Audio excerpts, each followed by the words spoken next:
Hi students, நாம் இப்போ இந்த வீடியோவில் என்ன பார்க்க போகிறோம் அப்படின்னா லா ஆஃப் மோஷன் அப்படின்ற யூனிட்டில் law of conservation of linear momentum அப்படின்ற கான்செப்டில் இருக்கக்கூடிய ரொம்ப முக்கியமான ஒரு ப்ராப்ளத்தை நம்ம இங்கே பார்க்க போகிறோம்ப்பா. இங்கே பாருங்க, a bullet of mass 200 gram is fired towards a 2 kg block at a speed of 30 meter per second placed on the smooth ground.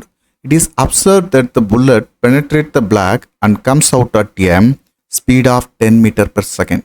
Find the speed acquired by the block in this process அப்படின்னு கேட்டிருக்கிறாங்க. First இந்த புல்லட்டோடைய mass கொடுத்துட்டாங்க. இதை நம்ம M1ன்னு எடுத்துக்கிடுவோமா? இதை M1 மாசு 200 கிராம்னு எடுத்துக்கிடுவோம். முடிஞ்சால் இதை கிலோகிராமுக்கு மாற்றோம்னா 0.2 kgன்னு எடுத்துக்கிடும். இதுக்குன்னு ஒரு இனிஷியலாக ஒரு ஸ்பீடு இருந்திருக்கு. எவ்வளோ ஸ்பீடில் போய் இருந்திருக்குன்னா இதை U1 அப்படின்னு எடுத்துக்கிடுவோம். 30 மீட்டர் per செகண்ட். இப்போது இங்கே ஒரு பிளாக் ஒன்று இருக்குது. அந்த பிளாக் வந்து 2 kg மாஸ்ப்பா. அதை M2ன்னு எடுத்துக்கிடும். 2 kg மாசு. இதுக்கான இனிஷியல் வெலாசிட்டி U2. இது 0ல் இருந்திருக்கு, ரெஸ்ட் பொசிஷனில் இருந்திருக்கு. சரிங்களா? அப்போது இந்த பிளாக்ல மோதி இந்த புல்லட் ஃபயர் ஆகி வெளியே வந்துருச்சு, பெனட்ரேட் ஆகி வந்துருச்சு. அப்படி பெனட்ரேட் ஆகி வந்ததுக்கப்புறம் இதோட ஸ்பீடு என்ன இருந்துச்சு அப்படின்னா வெலாசிட்டி V1 அப்படின்னு எடுத்துக்கிடும். அதாவது U1ன்றது இனிஷியல் வெலாசிட்டி ஆஃப் த புல்லட்டுக்கு. அது வெளியே வரும்போது அதோட ஃபைனல் வெலாசிட்டியை V1 எடுத்துக்கிடும். அது 10 மீட்டர் per செகண்ட்னு இருக்குப்பா. என்ன கேட்டிருக்கிறாங்க அப்படின்னா இந்த பிளாக்கோடைய ஃபைனல் வெலாசிட்டி என்னவா இருக்கும்? இதுதான் இங்கே question.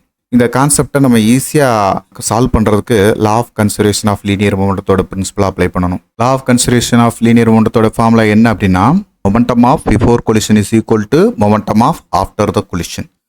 M1 U1 plus M2 U2 equal to M1 V1 plus M2 V2. இதான்ப்பா law of conservation of linear மொமெண்டத்துக்கான எக்ஸ்பிரஷன். இப்போ நம்ம கண்டுபிடிக்க வேண்டியது என்ன அப்படின்னா இந்த ஃபைனல் வெலாசிட்டி V2. ஸோ அதை கண்டுபிடிக்கிறதுக்காக M1 V1ன்ற டேர்மை இந்த சைடு கொண்டு வரும்போது நெகட்டிவ் ஆகும். அதை எப்படி எழுதலாம்? M2 V2 அப்படின்றத M1 U1 plus M2 U2 இந்த டேர்மை நெகட்டிவ் டேர்ம் இந்த சைடு கொண்டு வரும்போது M1 V1. இந்த ரெண்டுலையும் M1 காமனாக இருக்குது பார்த்தீங்களா? ஸோ அதனால் இதை எப்படி எடுத்துக்கிடுவோம்? M1 into U1 minus V1 எடுத்துக்கிடுவோம் ப்ளஸ் M2 U2. இந்த M2ன்ற இந்த டேர்ம்ல இருந்து M2 இந்த சைடு கீழே கொண்டு வந்துடும். M2 இந்த சைடு கீழே கொண்டு வந்துட்டோம் அப்படின்னா V2ன்ற வெலாசிட்டியை கண்டுபிடிச்சிடலாம். இப்போ V2ன்ற வெலாசிட்டியை கண்டுபிடிக்கிறதுக்கு M1ஓட வேல்யூ என்னன்னு பாருங்க. M1ஓட வேல்யூ என்னப்பா? 0.2 each.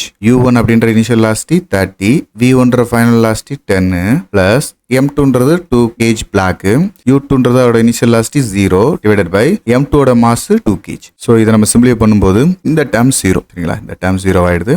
அப்போ 0.2 இன்ட்டு 20 30 minus 10 20 டிவைடட் பை 2. இந்த 2 20 அடிச்சிட்டா 10ன்னு வந்துடும். அப்போ 0.2 இன்ட்டு 10 2 மீட்டர் per செகண்ட் அப்படின்றது தான் இந்த பிளாக் மூவ் ஆன ஸ்பீடு. சரிங்களாப்பா? ஆஃப்டர் த பெனட்ரேஷன் இந்த புல்லட்டோட ஸ்பீடு என்னது? V1 10 மீட்டர் per செகண்ட் இருக்கும்போது இந்த பிளாக்கோடைய ஸ்பீடு எவ்வளோ இருக்கும்? 2 மீட்டர் per செகண்ட் இருக்கும்பா. இந்த மாதிரியும் law of conservation of linear மொமெண்டத்தை அப்ளை பண்ணி சில ப்ராப்ளம் கேட்பாங்க. சரிங்களாப்பா? தொடர்ந்து இதே மாதிரி நெக்ஸ்ட் ஒரு ப்ராப்ளத்தில் பார்க்கலாம். தேங்க்யூ. இந்த வீடியோ உங்கள் எல்லாருக்கும் பயனுள்ளதாக இருக்கும்னு நான் நம்புகிறேன்.